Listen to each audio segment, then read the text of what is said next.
Good morning everyone, কেমন আছো তোমরা সবাই? আশা করি অনেক ভালো আছো, সুস্থ আছো। তো তোমাদের সুস্থতা কামনা করে আমি আমার একটা নতুন ব্লগ শুরু করছি। এটাই ভাবছো না যে আসে যায় এর ব্লগ কেন দেখবো, কিন্তু হ্যাঁ, আজকে থেকে আমি রোজ ব্লগ দেবো। আর আমার ব্লগে দেখতে পাবে আমার ছোট্ট সোনা, আমার ছোট্ট মেয়ে, আমার হাজব্যান্ড আর আমাকে। আদার্স থাকবে শাশুড়ি মা, ওদেরকে তো মাঝে সাঝে দেখতে পাবে, কিন্তু এগুলো কমন। তো চলো, এই দেখো সকালে সবাই ঘুমাচ্ছে, কিন্তু আমার বাবুর চোখে ঘুম নেই। বাবু দেখো কত ভোরে উঠে গেছে, ওর জন্য আমাকেও তাড়াতাড়ি উঠে পড়তে হয়। দেখেছো কত খেলছে।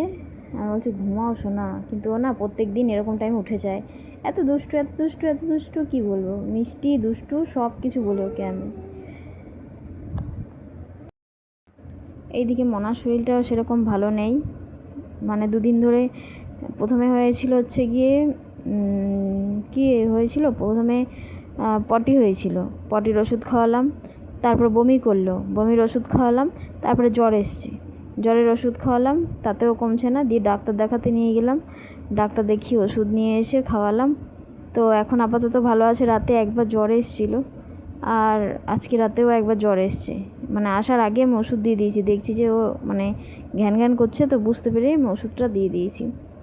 না, ডাক্তার অনেক বকলো যে তোমরা কেন ওই ওষুধগুলো কেন খাইয়েছো। ট্যাবলেট দিয়েছিল জানো তো, যেখান থেকে নিয়েছিলাম।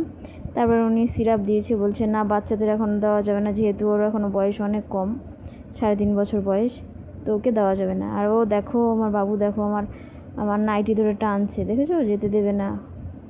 কত দুষ্টু হয়েছে ও, ভীষণ দুষ্টু জানো।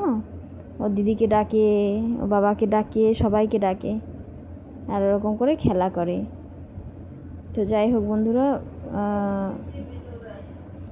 তারপরে হচ্ছে এই যে দেখো মা এসেছিল ফোনে চার্জ দিতে। আমি তো ভয় পেয়ে গেছি জানো তো, এমন করে ঢুকবে না ঘরে, মানে কোনো আওয়াজ করবে না, ধপ করে দরজাটা খুলে ঢুকে যাবে। হ্যাঁ, কে শুয়ে আছে বা কীভাবে শুয়ে আছে সেগুলো দেখে না। এটা তো খুবই খারাপ জিনিস, তাই না বলো? ঘরের মধ্যে হট করে ঢুকে যাওয়া, এগুলো তো ভালো নয়, কিন্তু বলেও শোনে না, কি করব। চলে আসে যখন তখন, যে ঘরে কে আছে কী বা অবস্থায় আছে সেগুলো তো দেখতে হয়। যাই হোক, তারপরে দেখো আমার ঘরটাকে দেখে আমার মাঝে সাঝে মানে মাথাটা খারাপ হয়ে যায়, কারণ আমার গুছানো ঘর না হলে ভালো লাগে না। এগুলো ভাবছি যে এই যত জিনিস আছে এগুলো সব এক জায়গায় জড়ো করব, যেগুলো দরকার সেগুলো রাখবো, আর বাদ বাকি সব কিছু করে দেবো, বাতিল করে দেবো।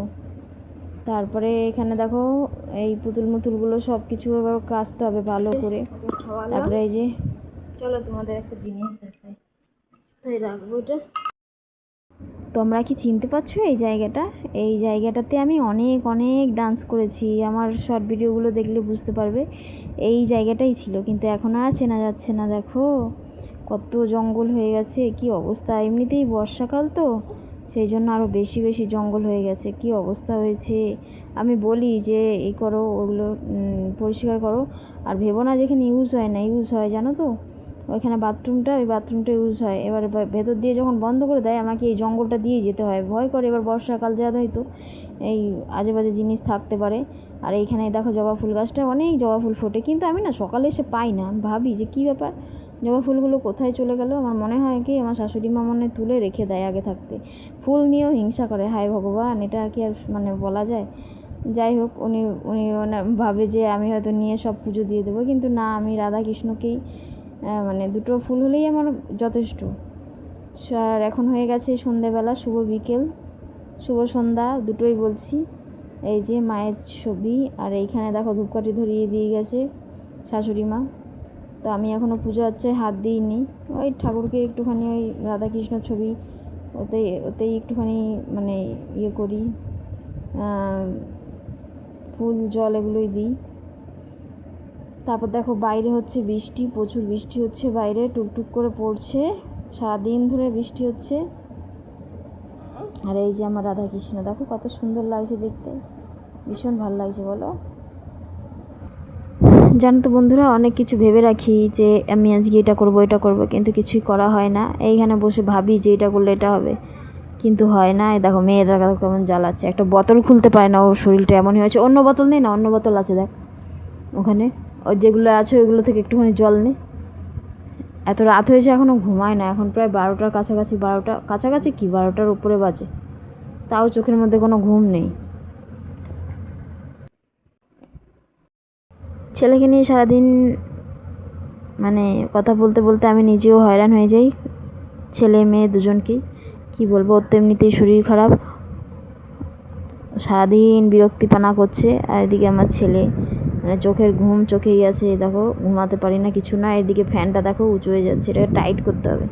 কী অবস্থা ফ্যানটার, আমি বাড়ি ছিলাম না তো, ধুলোবালি পরে কী অবস্থা। এই যে শুয়েছি, এবার শান্তি লাগছে।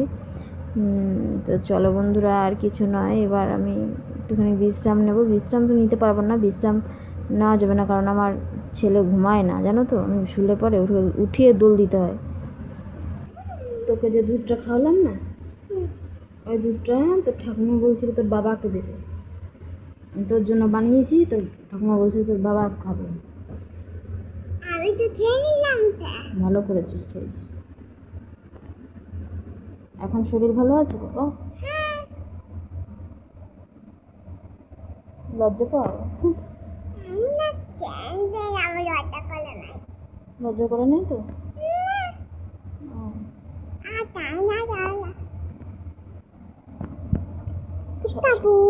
সবাইকে বলে দাও, বলো সবাই লাইক করো, ভালো করো, দূরে যেয়ে বলো বলো লাইক করো, তারপর সাবস্ক্রাইব আর আর কমেন্ট, দেখে যাও সব বুঝে।